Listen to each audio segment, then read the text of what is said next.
C'est un exercice militaire d'une ampleur inédite pour l'OTAN. Steadfast Defender, c'est son nom, mobilise de janvier à mai 90 000 soldats, plus de 1000 véhicules, 80 avions et 50 bâtiments de guerre des 32 pays membres. Différentes manœuvres sont organisées en Europe, principalement en Allemagne, Pologne, Estonie, Lettonie et Lituanie.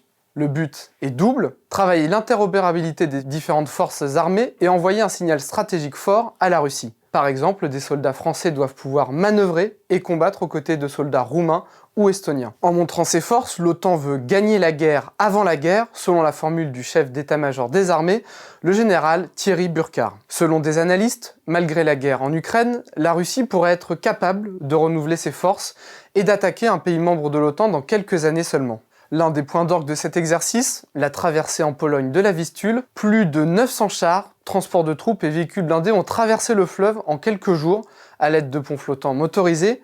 Avec cette manœuvre, l'OTAN travaille le déploiement rapide d'unités d'ouest en est du continent européen, même en cas de destruction des ponts.